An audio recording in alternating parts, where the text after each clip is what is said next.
Telugu digital media network లో political కేటగిరీలో number 1 కేవలం 72 గంటల్లో 1,50,00,000 వ్యూస్ పైగా పాపులర్ టీవీ నెట్వర్క్. నమస్తే మేడం, మీ పేరు? నా పేరు సుజాత అండి. ఎలా ఉంది మేడం ఈ 4.5 ఏళ్ల పరిపాలన? మా 4.5 ఏళ్ల పరిపాలన ఈరోజు మేము పాదయాత్ర చేసినప్పుడే కనిపించింది. ప్రతి ఒక్క ఇంట్లోనూ కూడా మా జగనన్న ప్రవేశపెట్టిన పేదవారికి వచ్చిన లబ్ధిదారులందరూ కూడా జగనన్నను మళ్ళీ ఇంకొకసారి గెలిపించుకుంటాం, మా పేదరికాన్ని మేము నిర్మూలన చేసుకుంటాం అని చెప్పేసి అని ప్రతి గడపలో కూడా స్వాగతించడం జరిగిందండి. జగనన్న చేసిన పథకాలు అంటున్నారు, మరి ఈ పథకాలు ఇచ్చేసి రేట్లు పెంచేశారు అన్నీ అంటున్నారు కదా మేడం. ఏమండి, ఇప్పుడున్న ఇదిలో రేట్లు ఎప్పుడు పెరగలేదు చెప్పండి? ప్రతి ఒక్క అంటే జగన్ వచ్చిన తర్వాతే బాగా పెరిగినాయి అంటున్నారు కదా. అదంతా ప్రతిపక్షాలు చేసే కుట్రండి, అంత మించి ఏం లేదు. అది సరే, రానున్న రోజుల్లో మళ్ళీ జగన్ గారు సీఎం అయ్యే అవకాశం ఉందంటారా? ఖచ్చితంగా ఉంటుందండి, ఖచ్చితంగా ఉంటుంది. ఎందుకంటే ప్రతి పేదవాడి ఇంట్లోకి కూడా ఏమేం పథకాలు అయితే ప్రవేశపెట్టాడో ఆ పథకాలన్నీ కూడా ప్రతి ఇంటికి ప్రతి గడపకి వెళ్ళినాయి. వాలంటీర్ వ్యవస్థ ద్వారాగా అవ్వ తాతలకి అసలు గత ప్రభుత్వంలో చూసుకుంటే వాళ్ళు పడిగాపులు కాసేవాళ్ళు, అదొక్కటి చాలండి. ఇప్పుడు పెద్దవాళ్ళని మనం గౌరవించి వాలంటీర్స్ వెళ్ళి పొద్దున్నే 5 గంటలకల్లా వెళ్ళి వాళ్ళకి డబ్బులు ఇస్తున్నారు అని చెప్పేసి అంటే వాళ్ళు ఎంత ఆనందాన్ని వ్యక్తం చేశారో వాళ్ళు మమ్మల్ని స్వాగతించినప్పుడే మాకు అర్థమైంది. మరి అంతేకాకుండా ఈయన అసలు ఈ పథకాలు ఇవన్నీ ఇచ్చేశారు, రేట్లు పెంచారు ఒకవైపు అయితే, అసలు ఈ సంక్షేమ పథకాలు ఇచ్చేసి జనాలను సోమరపోతులను చేశారంటున్నారు. మళ్ళీ ఇంకోవైపు ఏమో చంద్రబాబు నాయుడు గారేమో రానున్న రోజుల్లో మన ప్రభుత్వం వస్తే ఇంతకంటే ఎక్కువ పథకాలు ఇస్తామంటున్నారు, ఇంతకు మించి ఇస్తామంటున్నారు, బస్సులు కూడా ఫ్రీగా పెడతాము మహిళలకని అంటున్నారు. ఏమండి, ఇప్పుడు ఇచ్చిన పథకాలకే ప్రజలు సోమరపోతులు అయితే ఆయన ఇంకా ఎక్కువ పథకాలు ఇస్తే ఇంకా సోమరపోతులు అవుతారుగా. ఇప్పుడు వాహన మిత్ర చూసుకోండి, ప్రతి ఆటో ఉన్న వాళ్ళకి 10,000 ఇచ్చారు. 10,000తో సరిపోతుందా? వాళ్ళు ఆటో వేసుకోకుండా ఉంటున్నారా? వేసుకుంటున్నారు కదా. ఆ 10,000తోనే రోజు గడవదు కదండి. మరి అలాంటప్పుడు పథకాలు తీసుకొని సోమరపోతులు అవుతున్నారని చెప్పేసి అని ఎట్లా మాట్లాడతారండి? రాష్ట్రాన్ని అప్పుల పాలు చేసి ప్రజలకు పెడుతున్నాడు, సంపద సృష్టించడం చేతకట్లేదు, కంపెనీలు తీసుకురాలేదు, అభివృద్ధి లేదు అంటున్నారు కదా మేడం.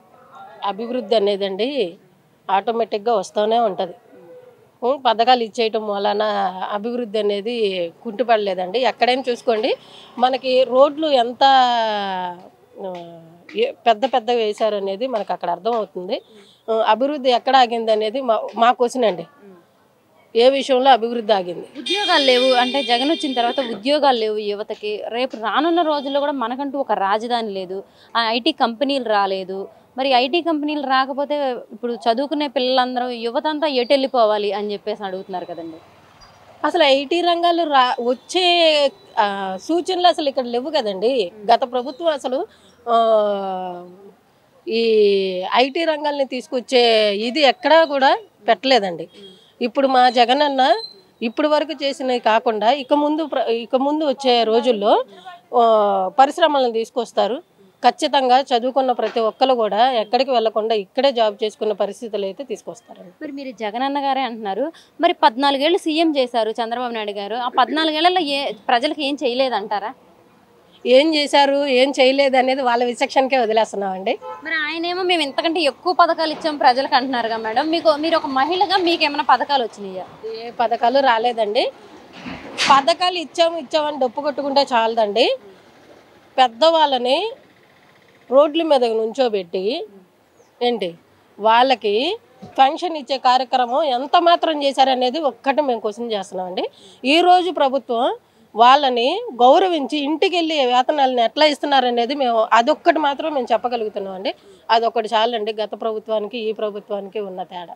మరి ఆయనే కాకుండా జనసేన అధినేత పవన్ కళ్యాణ్ గారు కూడా అసలు జగన్ రెడ్డి నువ్వేం చేసావని అడుగుతున్నారు. ఈసారి కనుక నిన్ను గెలవనిస్తే అసలు నేను అధపాతాళానికి తొక్కేస్తానని అంటున్నారు కదండి పవన్ కళ్యాణ్ గారు. ఇప్పుడు ఏం చేయని వాళ్ళని ప్రజలు ఆహ్వానించారు కదండి. అలాంటప్పుడు అంత భయపడి ఇవన్నీ చేయాల్సిన అవసరం లేదుగా. సో మా జగనన్న ప్రజలకు ఏం చేశాడు ఏంటి అనేది ప్రతి ఒక్క కుటుంబ సభ్యులకి తెలుసండి. కాబట్టి ఆయన మాటలు మనం పరిగణలోకి తీసుకోవాల్సిన అవసరం అస్సలు లేదు. మరి అసలు వీళ్ళిద్దరు అసలు మేము పొత్తులో వెళ్ళేది కూడా జగన్ని గద్దె దించడానికే, నేను సీఎం అవ్వడానికి కాదని చెప్పేసి కూడా అంటున్నారు కదండి. ఎంతమంది కట్టకట్టుకొని వచ్చినా కూడా మా జగన్ అన్న మాత్రం ఈసారి ఖచ్చితంగా గెలుస్తాడని మాత్రం మేము ఘంటాపదంగా చెప్పగలం. Thank you madam. ఓకే.